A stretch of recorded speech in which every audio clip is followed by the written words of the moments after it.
today twogere ku kintu kye bayita fuel trims. Abakozesa machine oba abasoma ku teknologiya wa engine mumanyi kye bayita short term fuel trim ne long term fuel trim. Era oba engaginzeeko ku data engine gwe kuwanga otaddeko machine values zino kimanyi wali ozirabyeko naye nga zitegeeza ki? Nga tetunalaba kyezitegeeza tugenda kulaba kye bayita air fuel ratio, nti buli motoka okutambula yeetaaga 14.7 grams of air ne gramu emu ey'amafuta, which is 14.7 to 1. Era eno ratio it was derived from the chemical conversion of octane, which is gasoline.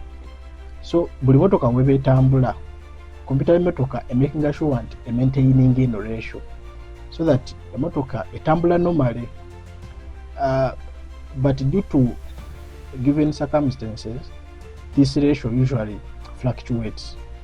Kati kye bayita trimming, computer y'emmotoka ebeegezaako ku balancinga this ratio. Kati short term fuel trim is the real time adjustments, nga zino zibaawo every time.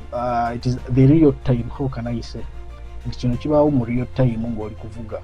Kye bayita short term fuel trim, if it is a positive short term fuel trim, kitegeeza nti there is a lean condition, nti mu engine mulimu empewo nyingi amafuta matini, so ECU a triggering addition. If it is a negative short term fuel trim, we have a rich condition, nti mu engine mulimu amafuta mangi, so ECU triggers production of less fuel.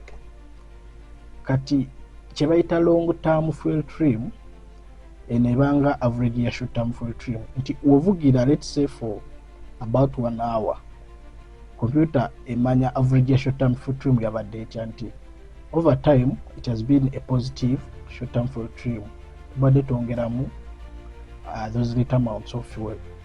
So ne long term fuel trim ejja kuba positive. It is going to be the average of these short term fuel trims. Total fuel trim erina kuba between plus or minus 10. Bw'olaba nga value that exceeds this range, kitegeeza wabaawo issue